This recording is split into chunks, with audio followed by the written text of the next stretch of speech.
My name's Paul Durrant. I head the end use sectors and bioenergy teams in IRENA's innovation and technology sector, and I'll try and guide you through this approximately 1 hour long webinar. Now, our goal with this webinar is to try and provide you with an overview of insights, in particular from the report that we published today looking at renewable methanol. That report was developed jointly by our two institutions.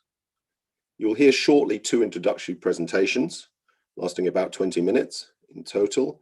Then we are very pleased to have a distinguished panel of 3 experts who are going to provide different perspectives on the potential uses of renewable methanol. Just before we dive into that, a couple of practical points.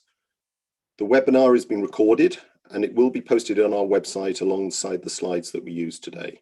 That should be up in about 24 hours time, and we'll send you the details after the event. The webinar has been interpreted. You can choose to hear in either English or Chinese. In order to activate that, you should at the bottom of your screen see a globe symbol with interpret underneath. If you click on that, you can choose English or Chinese. You can also choose to mute the original audio, which sometimes makes it a little clearer to hear the interpretation.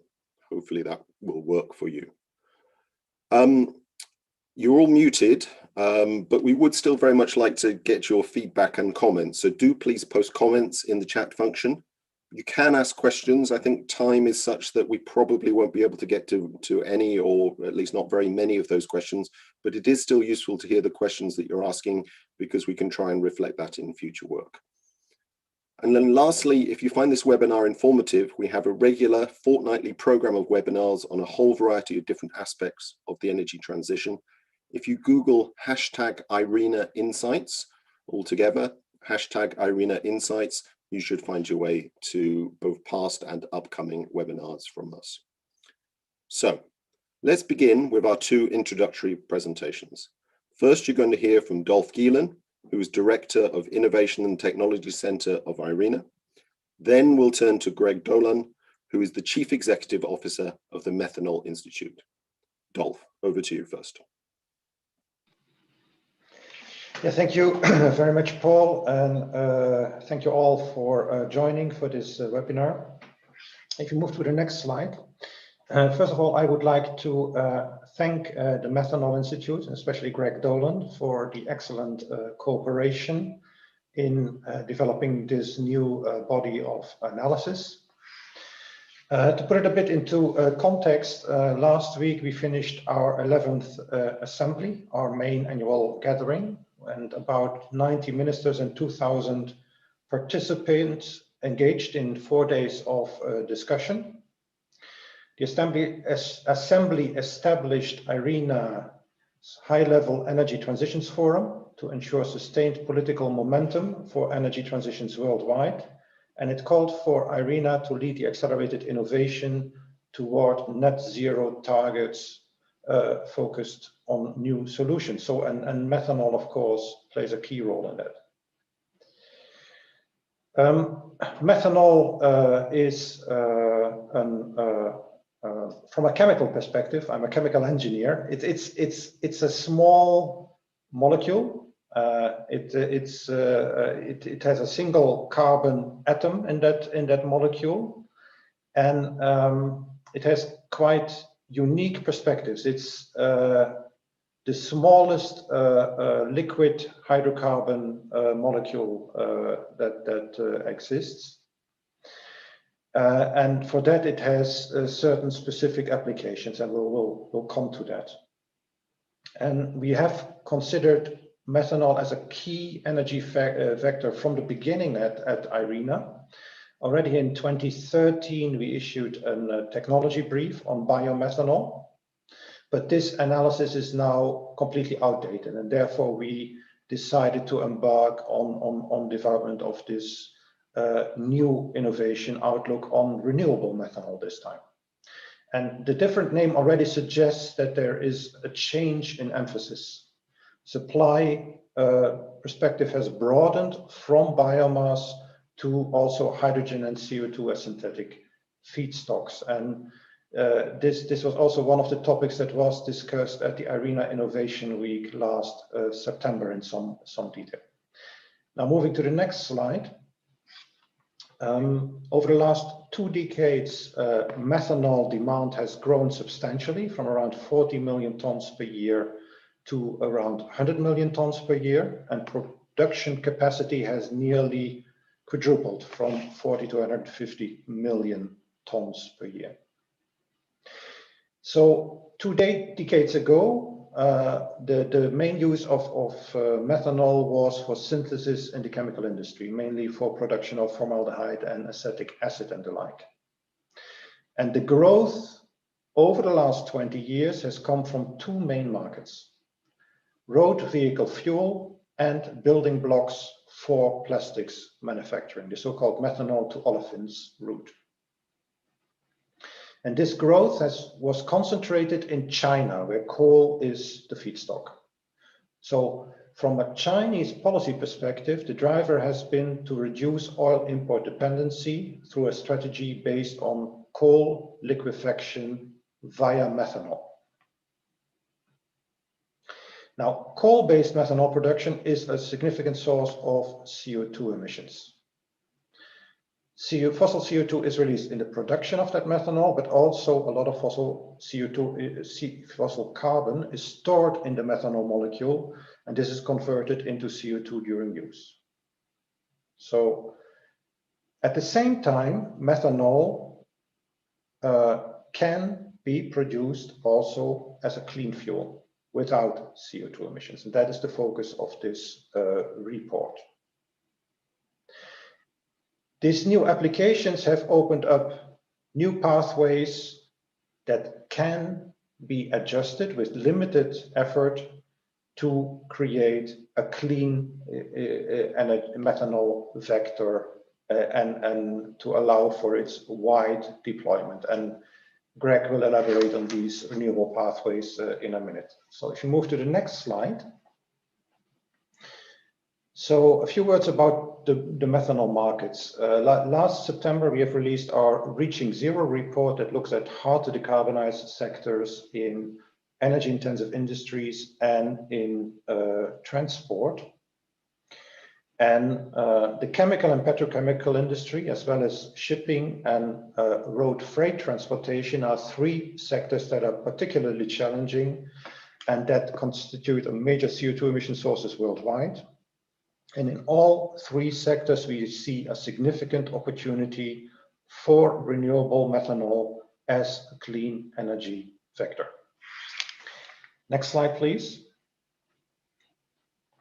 So we see these 3 key applications: methanol for chemical building block, as a chemical building block, methanol as a fuel in the shipping sector, and methanol as a fuel for fuel cells, especially in road and especially in trucks. So, however, the shift to renewable methanol will be critical to assure its role in decarbonization. Next slide, please. So we have assessed the outlook for renewable methanol. And in our latest scenarios that will be released soon, we think that methanol production may grow 5-fold between now and 2050 to around 500 million tons per year. And that the growth will come from biomethanol and from e-methanol in a net zero carbon emission world. And we think that both can play an important role. In our scenario, we have around 1/3 bio and around 2/3 e-methanol, so from hydrogen and from CO2. This mix is based on our assessment of biomass availability, future green hydrogen cost, and the cost effectiveness and growth potential of competing options to decarbonize across the whole energy system. It's not yet a given how this will exactly develop, because of course there are a number of uncertainties. But if you calculate the consequences of such a scenario, these are significant. You would need around 50 million tons of hydrogen for production of methanol. You would need around 280 gigawatts of electrolyzer capacity compared to 0.3 gigawatts in existence worldwide today. So it's a 1,000-fold increase of today's electrolyzer capacity. You would need around 230 million tons of dry biomass feedstock, which is a quarter of all biomass feedstock available in the United States. And you would need around 350 million tons of sustainable CO2 as feedstock. That is CO2 from biomass combustion processes, from waste incinerators, or even CO2 from direct air capture. We see also a role for CCU, so CO2 capture and use from fossil processes, but only as a transition solution. In a net zero world, that does not fit. So there is significant upscaling challenges to make this vision into a reality. But it's important to start on this now if we really want this net zero world by 2050. The next slide, please. So we will release our new energy transition outlook on the occasion of the Berlin Energy Transition Dialogue on 16 March, which will include also this new perspective on methanol. We think that renewable methanol has a key role to play in this transition, and we will continue to expand our work in this area of renewable methanol, but also for other clean energy vectors, including electricity, green hydrogen, ammonia, and, for example, biojet. So later, more insights into all these topics are scheduled for release in the coming months. We will also need to work on a system of guarantees of origin standards and certification to assure the renewable sourcing, because the methanol molecule in itself doesn't tell you whether it has been produced in a clean and in a renewable way. So there is a need for such systems, and this is a topic of our collaborative framework for green hydrogen and green commodities that is also ongoing. With these remarks, I hand over to Greg for the technical and market deep dive. Please. Thank you, Dolf. And let me begin by thanking ARENA for providing the opportunity for the Methanol Institute to participate in this joint technology outlook report. I'd also like to recognize the tireless work of our report co-authors, Surya Prakash and Elaine Gephardt from the University of Southern California, along with Ingvar Landav from Sweden.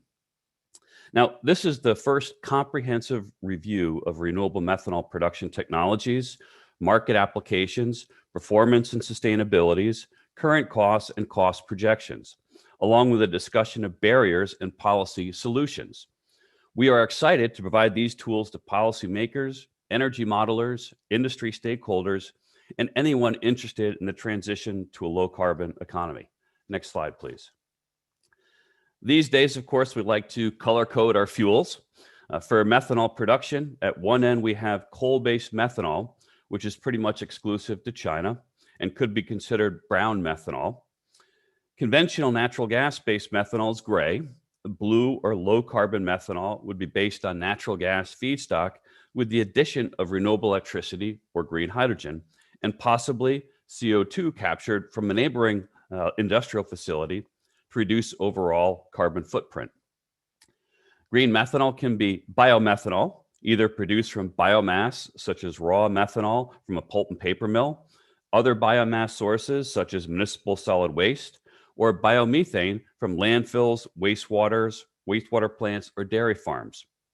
Green methanol also can be produced from green hydrogen generated from renewable electricity through electrolysis, plus CO2 from flue gases or direct air capture. This is also referred to as e-methanol, which is an electrofuel, an e-fuel, a synthetic fuel, or powered X. Often these two green methanol pathways, biomethanol and e-methanol, are referred to broadly and in this report as renewable methanol. Next slide, please. Globally, most methanol is produced from the steam reformation of natural gas, gray methanol, mature technology with plants that produce 5,000 metric tons of methanol per day, which is 1.7 million tons per year, or 566 million gallons, or 2.1 billion liters. Natural gas is first reformed to synthesis gas, a mixture of hydrogen, carbon monoxide, and carbon dioxide, then catalytic reacted to produce crude methanol, with a final distillation step to remove water and produce methanol at a purity of 99.85%. The carbon intensity of methanol production from natural gas can be reduced in several ways. CO2 can be recovered from the reformer and re-injected into the synthesis reactor, which Qatar Fuel Additives Company is doing today, or CO2 can be brought in from a neighboring facility, as Methanex is doing in Canada. Low carbon or blue methanol also can include the addition of green hydrogen, as Baofeng Energy is building in China and advanced chemical technology is planning in Canada. Next slide. As today's report highlights, green or renewable methanol can be used to broadly categorize both biomethanol and e-methanol. So let's look at these simple process steps next. First up, fossil natural gas can be replaced with biomethane from anaerobic digestion of municipal wastewater or dairy farm waste. Expect to see some pretreatment of the feed gas.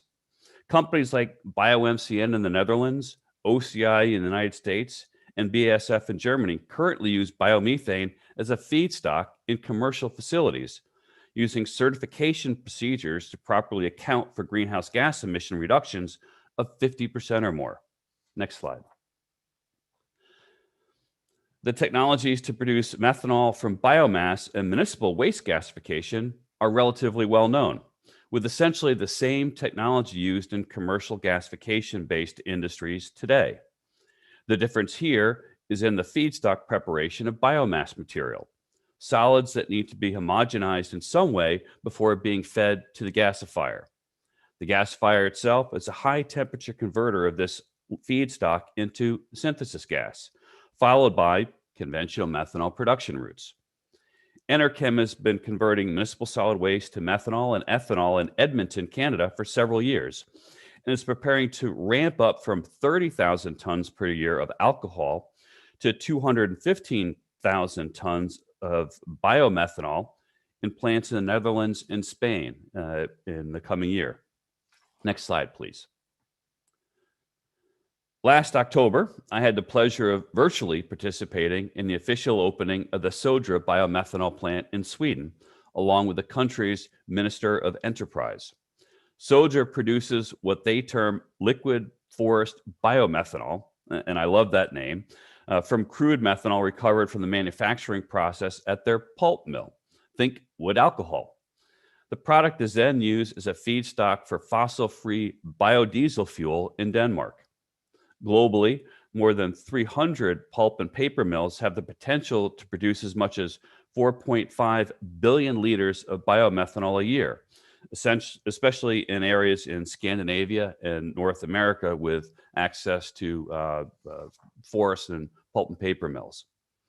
Next slide, please.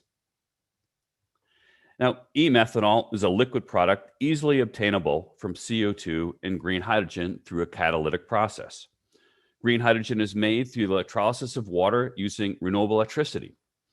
To get to the components of synthesis gas, we need to add CO2, which can come from unavoidable sources such as cement factories or steel mills, or from emerging direct air capture technologies, which catalytically strip CO2 from the atmosphere. From here, we just go back to the mature processes for methanol production. The first commercial CO2 to methanol recycling plant using locally available cheap geothermal power has been in operation in Iceland by Carbon Recycling International since 2011. Last fall, I also participated in the virtual opening of the Dalian Institute of Chemical Physics e-methanol plant in China. This is the first plant to produce e-methanol from solar power on an industrial scale. As identified in our report, other e-methanol commercial plants are being planned around the world, which, if brought to fruition, would produce in excess of 700,000 tons of e-methanol per year. Next slide. Now, this report is also the first to identify a combination of both biomethanol and e-methanol production. The overall carbon efficiency of biomethanol production is around 50%, meaning that only half the carbon in the feedstock ends up in the methanol product, and the rest is emitted CO2. An attractive possibility is to increase the carbon utilization rate, is to react the normally emitted CO2 with hydrogen from some other source to produce even more methanol. Now, this can be achieved by combining the biomethanol scheme and part of the e-methanol scheme in a hybrid process where nearly 100% of the carbon in the biomass ends up as carbon in the methanol product. In fact, this combined product process can increase the production potential from a given amount of biomass from around 50% to 140%. Take 1 megawatt hour biomass, produce 1.4 megawatt hours of renewable methanol. This will require the use of renewable electricity for the production of green hydrogen used in this combined hybrid system. Next slide, please. The report also provides intricate assessments of the cost of renewable methanol production today and where it's heading in the near future. Last week, spot methanol pricing in the U.S. Gulf Coast and Rotterdam stood at $350 per metric ton, or towards the light end of the gray bar shown here for current fossil methanol pricing. As noted, fossil methanol is already competitive with most petroleum oil-based fuels on an energy content basis, and you'll find those numbers in the report itself. Now, depending on feedstock costs, some biomethanol and biomass processes are economically competitive today with conventional methanol, where we can expect to see dramatic cost reduction in line with expectations for more affordable green hydrogen is in the future production costs for e-methanol. The report concludes that cost projections for renewable methanol by 2050 are within the range of current fossil methanol and petroleum-based fuels. Next slide, please. The report also highlights the wide array of methanol market applications, often referred to as the methanol economy. Right now, 27,000 taxis are running on neat methanol or M100 in 2 cities in China. China's Geely Automotive has introduced trucks and buses running on methanol. As a hydrogen carrier fuel, methanol can make electric vehicle platforms practical using an onboard reformed methanol fuel cell to extend EV range from 300 kilometers to 1,000 kilometers on a 3-minute fill-up of liquid methanol. A dozen 50,000 deadweight ton chemical tankers are now hauling methanol around the world using that same methanol as a fuel. Methanol is one of the world's most widely shipped chemical commodities today. Ferries, tugboats, crew transfer vessels all could run on methanol as a marine fuel.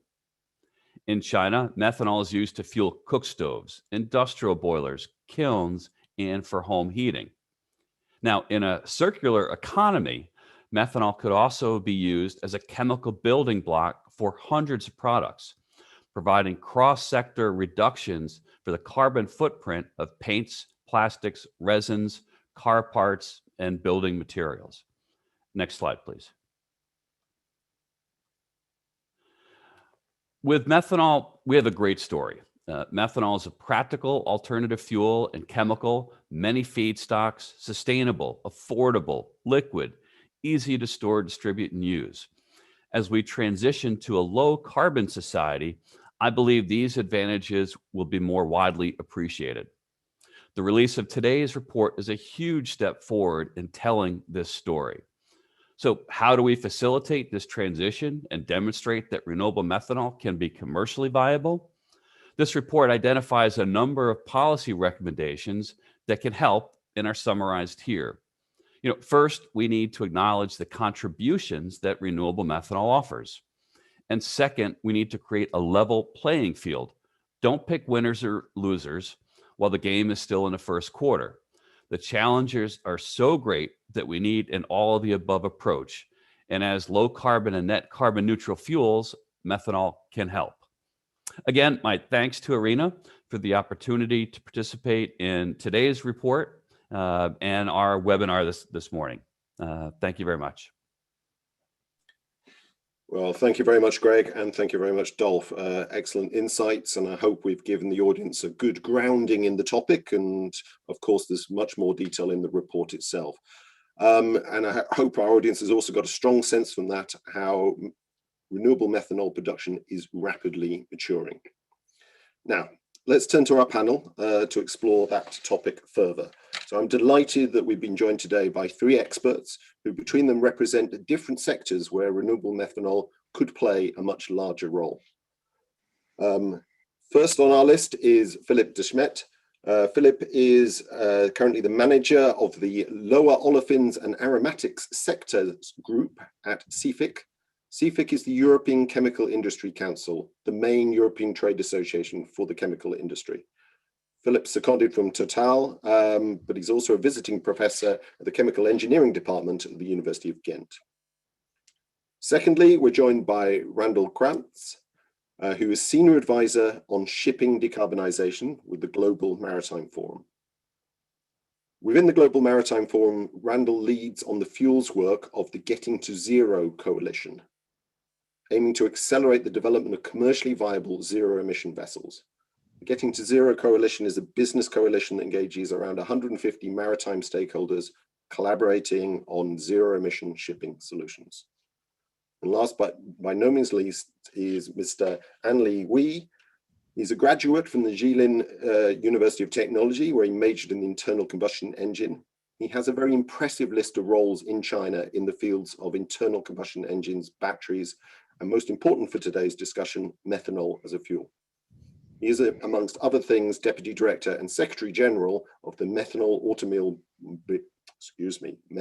Automobile Promotion and Application Expert Steering Committee of the Chinese Ministry of Industry and Information Technology.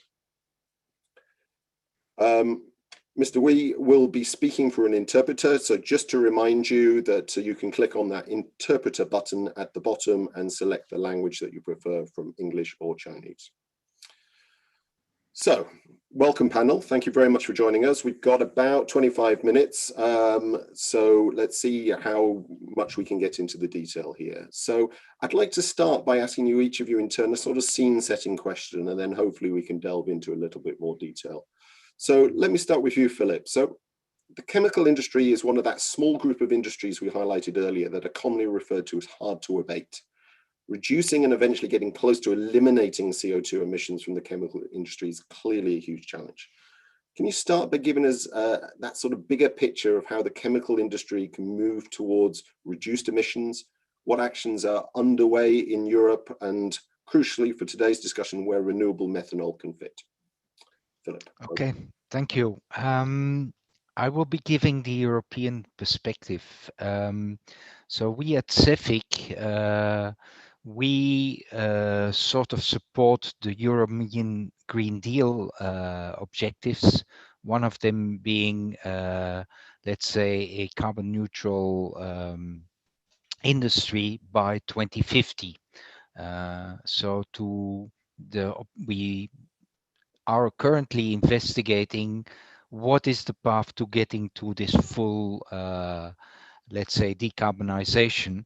And we've launched a study, and that will develop a tool, on the one hand, a model that can show how the European chemical industry can achieve that goal of zero net CO2 emissions. And on the other hand, it will involve a monitoring tool to measure the progress towards carbon neutrality. We see that at this stage, there is no one solution that fits all, and it will be a mixture of solutions. So we will be in the model introducing the technologies that we've identified, and then the model using the OPEX and the CAPEX cost of all these technologies will give us, let's say, an insight on the road to get there. As to the role of renewable methanol, as I said, it's only one of the possible options. And when I hear the numbers that have been presented about the future, that methanol consumption could be 5 times higher in 2050 than today, I'm personally baffled. We at CEFIC, we don't try to get not into discussion with our members what the future of different products is. So we rely on others, and also in the study that we will be doing, we're working with a renowned consultant that will have his vision on how different products will evolve. But let me say the 500 million tons that you presented seems to be more like it is a possibility to produce, and it doesn't seem to be linked to demand. Now, if we look at the possible outlets, I won't address the transport sector, but I do know very much the olefin sector, and so there you've shown that one of the options is the methanol to olefins, which will still remain in competition with classical cracking. On the classical steam crackers, we are looking at options to electrify them, which would eliminate emissions, but we can also crack biomass. It's much easier than first gasify the whole biomass and then we make methanol and go to the MTO. In the feedstock biomass, we can make, let's say, black liquids, we can hydrogenate, treat them so that they get a suitable feedstock for crackers. So you're in competition, the methanol on the, let's say, to the chemical products with classical technology that are also developing paths towards decarbonization. And there is also a limited, well, there is growth in these plastics and chemical products, but I would think they do not match the fantastic growth rates that you have in mind. On the biomass, maybe one last one. I think it's a problem of availability of the feedstock. We have looked at if you would completely change the whole feedstock of a cracker by biomass, if you look at the amount of area you would need to grow all that biomass, it just simply doesn't seem to fit.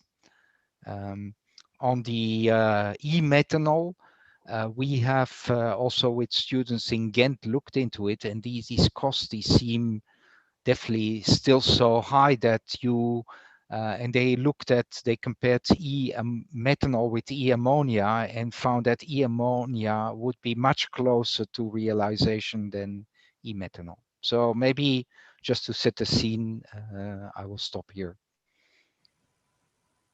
Thanks, Philip. Okay, I think those are helpful contextual remarks. Maybe we'll get into it a little bit more in a moment, but you know, the scale that we describe in the report is a combination of the scale that could be needed alongside other solutions in the context of a global drive towards net zero. So it's a bit driven by where we need to get to as much as it is by what is practical. So it's at the high end of perhaps the range of estimates, but we believe it's a credible, particularly if we look beyond Europe, and Europe has particular constraints, and particularly if we look beyond the chemical sector. So that actually brings me fairly nicely to our second speaker, Mr. Randall Krantz. Randall, we've just been talking about the chemical sector, but let's talk a little bit about the potential for methanol use as a fuel. Again, many uncertainties, but the shipping sector is another of those hard to abate sectors that we've just been talking about. Can you briefly explain what the strategy is for decarbonizing shipping and where renewable methanol might be of interest and could fit into that? Certainly, thank you. So first of all, the Getting to Zero Coalition is a technology neutral platform, and we're investigating a range of viable technologies that could be future fuels and future applications. One of those is renewable methanol.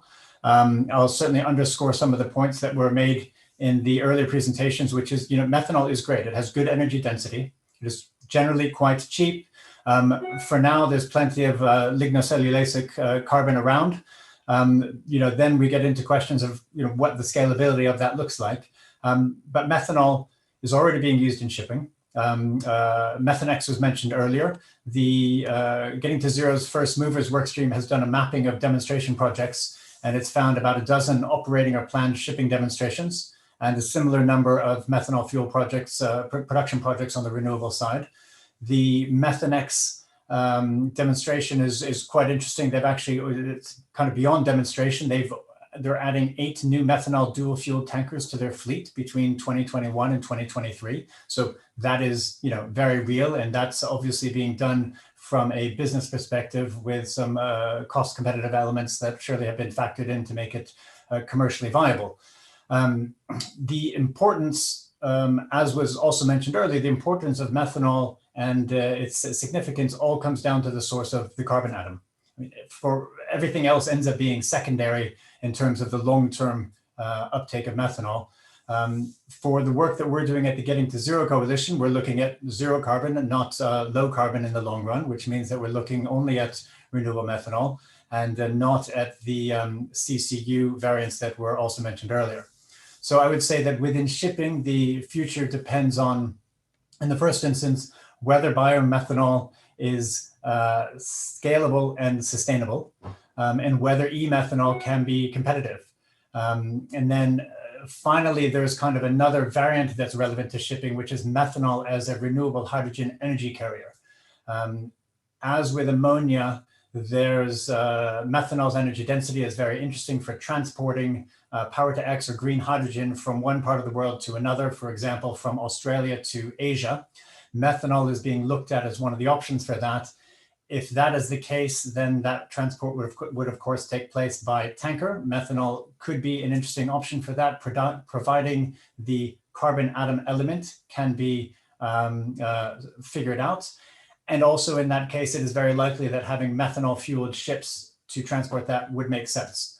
Very quickly on the biomethanol, the elements there end up, the questions end up being, the carbon source may have issues with sustainability that need to be worked out. So ensuring that I think it's the Roundtable on Sustainable Biofuels, that the right standards are there to be used and that those are enforced. And I think that was also mentioned in the presentations earlier. And of course, the scalability. Philip mentioned the potential of certain geographies being, all of their biomass being used for certain things. Obviously, there's competition across industries and with food sources, all of that needs to be sorted out.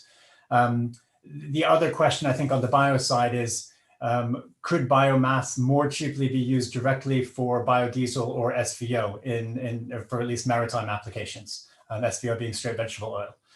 So those are questions that would need to be answered. They may be cheaper alternatives than methanol, but at the same time, methanol already is being used from a biosource. On the e-methanol side, this is certainly something that's being looked into. It is not as well developed as the biomethanol side. The emerging consensus and the thermodynamics tend to favor ammonia as the most efficient way of getting green electrons to the propeller. And again, Philip remarked that similar studies have shown that for the chemical industry. It will be interesting to see if the efficiencies of the methanol pathways can mature and can potentially compete. One of the things that we're doing as part of the Getting to Zero Coalition is we're doing an open source modeling. So again, the chemical industry is doing their modeling as well. I do think that there's some really important pieces with this so that we can map out and have these comparisons. The report that's being published is looking just at methanol and not at that comparison of methanol with ammonia or other potential fuels. And I think it's important to have that side-by-side comparison. One of the questions for shipping is methanol, or will methanol be a transition fuel, or is it an end fuel? And if it can be an end fuel and the economics and the sustainability elements will work, then that's fine. And I think it will always have a niche at that level. Whether it can get into, say, double digits as percentages of fuel, I would question. And whether it would compete with ammonia or potentially delay the advances of ammonia, I think also is a question. On the technology side, there's questions around dual fuel engines and infrastructure between ammonia and methanol is not obvious. It's not something that I've seen mentioned. And if one is to invest, let's just say overly in ammonia, what happens to the infrastructure and the fleet in the 2030s? So I think it's important that we look at scopes and scales that can be managed either sustainably for the long term, or if we're thinking of transition, that we're thinking about that all the way through several decades rather than just the immediate future. So I'll pause there.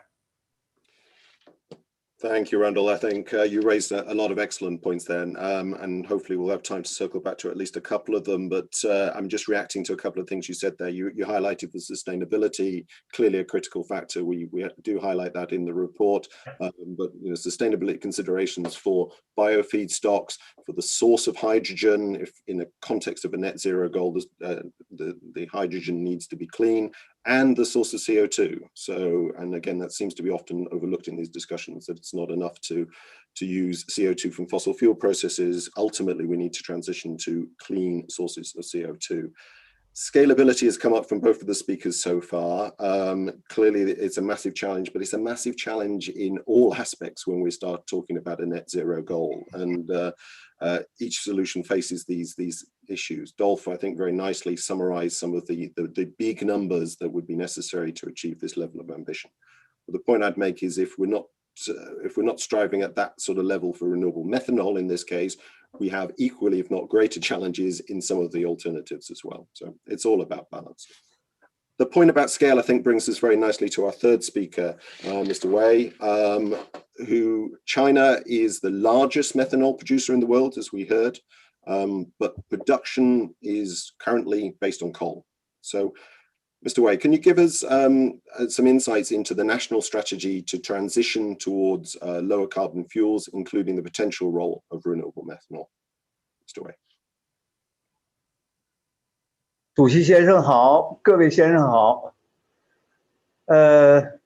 有幸参加这个会，我在发言之前，我想阐述我们中国甲醇行业对甲醇作为燃料的一个共识和观点。就是第一，甲醇作为燃料，它比碳、比氢作为燃料，它有一个优势是常温、常压。 便于储备和运输。第二，甲醇作为燃料，它比化石能源它有一个可再生的前景。正是基于这么两点，我们赞同乔治奥拉先生提出的甲醇经济和甲醇燃料。中国做甲醇燃料，中国将甲醇从化工产品作为燃料，早期在上世纪的60年代就在做基础研究。 大概研究工作到了本世纪初，中国政府工信部有序地组织了甲醇汽车的试点。这个在2019年重庆国际会议上，各位先生，包括M.I. 多兰先生的，和世界各国的朋友都在会上看到了。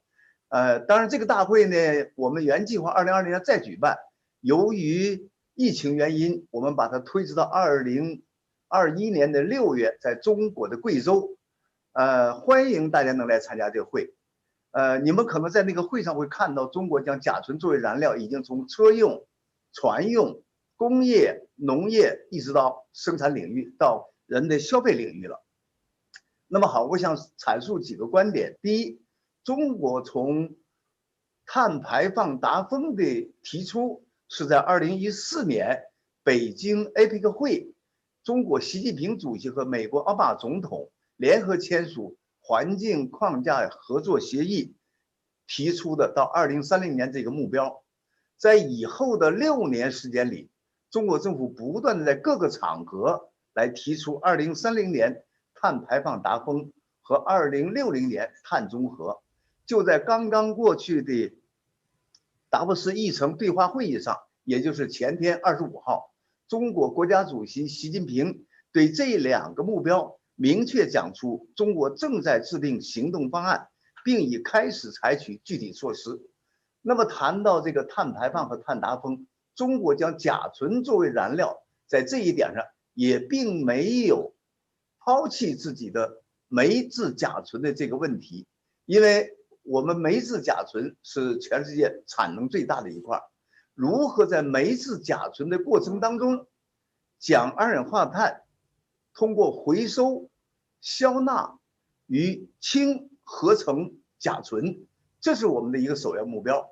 所以说，我们对能源的方向呢是有2大方向，一个是把中国的火力发电产出的二氧化碳通过技术回收与氢合成变成合成甲醇。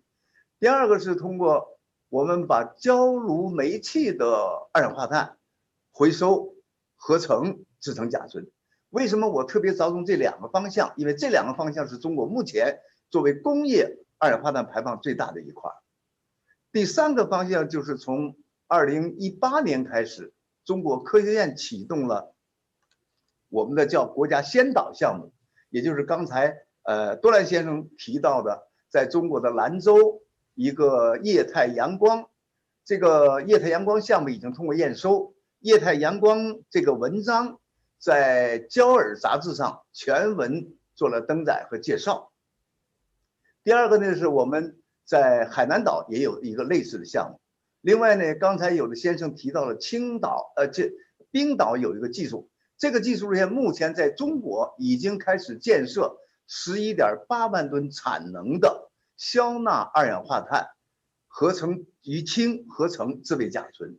所以我们从甲醇的原料以及甲醇消纳和减碳这个工作正在开始做。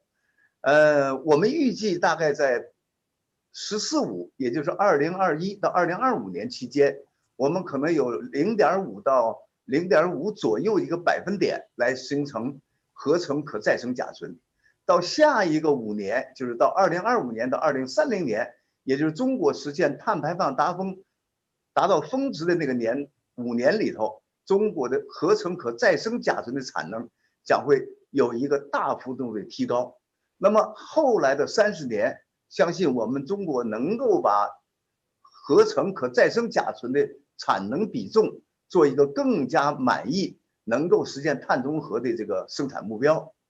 第二个，我想介绍一下中国目前对甲醇燃料的应用。在这一点上呢，我尽量简单说：一、车用，中国已经完成了到政府政策指导、行政许可、技术许可和市场准入闭环的许可，也就是说，在中国生产甲醇汽车可以完整的投入市场进行供应，为之配套的甲醇燃料加速体系建设也在逐步的增长和完善。第二个，我们已经开始按照 IMO 的这个指南，中国已经开始启动了关于船舶应用甲醇燃料的这个组织的示范工程。第三个呢，在工业领域，目前全世界最大的工业锅炉用甲醇工业锅炉在中国北京附近的唐山，欢迎各位来中国来看一看，来了解这方面的情况。第四个呢，关于窑炉，我们从工业窑炉到粮食备空窑炉，我们应用甲醇以及烟叶烘烤的这个应用甲醇工作已经形成产业化。另外一个就是中国在北纬35度向北，35度向北是需要冬季取暖，冬季取暖需要工业锅炉，需要民用锅炉，需要散煤替代燃烧，在这一方面讲可能是我们更大的一个未来的市场。因为后面有几个问题，我已经做了一个书面的发言，希望各位能够通过大会了解我们的情况，也欢迎如果有新的问题，可以欢迎我们继续沟通。谢谢主席，谢谢各位。Thank you very much, Mr. Wee. That's extremely helpful, and as always, the scale and breadth of activity in China is very impressive. And President Xi Jinping's announcement of decarbonization by 2060 is clearly a game changer and will have wide-ranging implications. So we've only got about 6 minutes left, so that's 2 minutes per panelist, with apologies. So let me just one follow-up question to each of you, kind of broadly on the same theme. But firstly, Philip. Whether it's methanol or other low carbon chemical building blocks, there is a significant challenge to scale up their use in EU chemical sector. Can you give us a bit of your thoughts on what are the steps that need to be taken, the instruments and the solutions that could be used in the EU to scale up the use of these alternative sources of chemical building blocks? You're muted, Philip. Apologies. Very briefly, yeah, we're chemicals are a world market, and so what we need to avoid is that we decarbonize in Europe and that we're getting flooded with products where CO2 has in countries where CO2 has no price. So the big challenge for Europe is, and that's discussions that are ongoing, how do you compare a product that is made in Europe with, let's say, very low carbon emissions with a product coming from somewhere else that has carbon emissions? And the current systems, they don't really foresee anything like that. And that's a discussion that are ongoing. So if there is a global price for CO2 emissions, that could be a solution. And of course, if all countries commit themselves to go to that, that would again create a level playing field. But today, making methanol from coal or methane is still a lot cheaper than the alternatives. And there is an issue of scale because these units, they're huge. Typical units do more than 1 million ton per year of methanol. So if you build a plant making 50 kilotons, it's difficult to compete with these huge producers. So that is really the challenge. But and there will be niche applications where the use will be possible, and where if you're organizing public transport in a city where you could buy tax systems favor that, but that will be case to case. If you're on plastics and you lose the track of the origin, how it was made, yeah, you might be importing it from somewhere else where it was produced with a lot of CO2.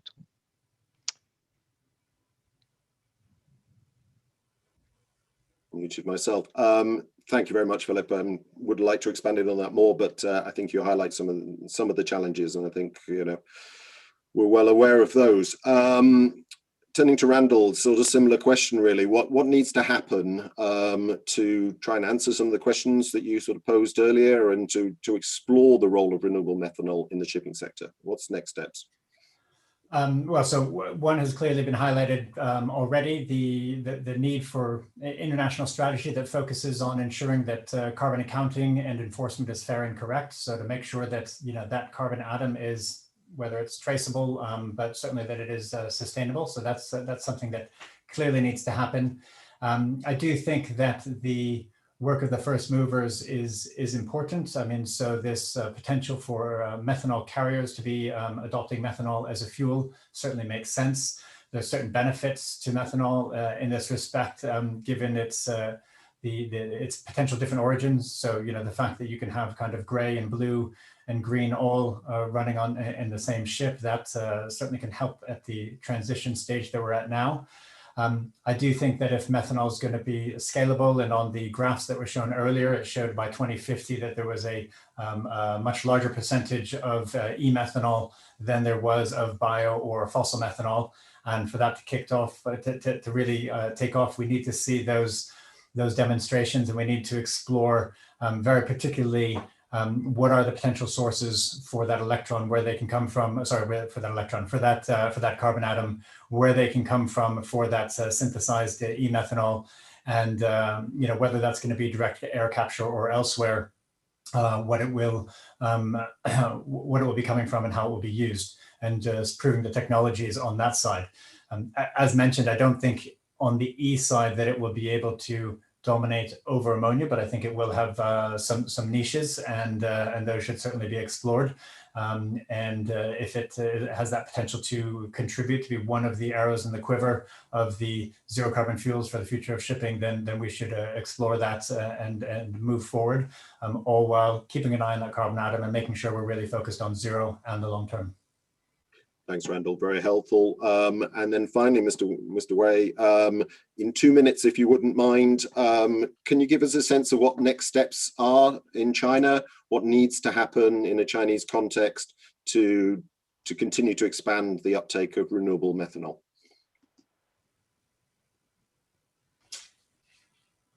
OK， 中国把甲醇作为燃料的应用，刚才已经阐述非常清楚了。简单说，车用、工业、农业、民生。那么中国是甲醇最大的生产国，但我们确实承认我们是以煤机作为燃料的，作为基础原料的甲醇。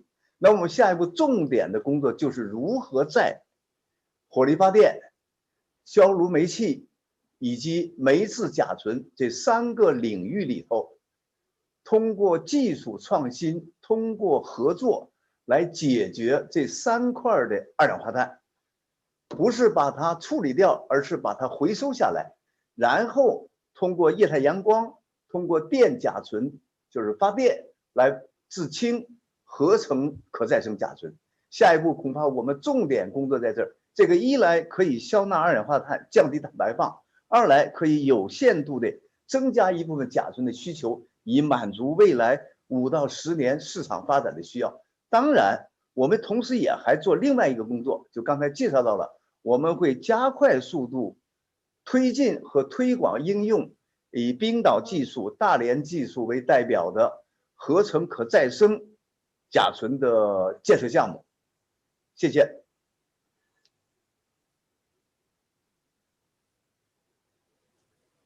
Excellent. That's very nicely summarized. Thank you so much. Okay, well, very sorry that we're out of time. I'd love to continue this conversation in more detail. Let's hope we can do a follow-up where we can dive into even greater depth. Let me say thank you very much to all 3 of our panelists. You provided excellent insights. Thank you so much. To wrap up this webinar now, let me briefly hand back to Greg for some quick remarks, and then finally Dolph, and we will close. Greg, over to you. Yeah, thanks, Paul.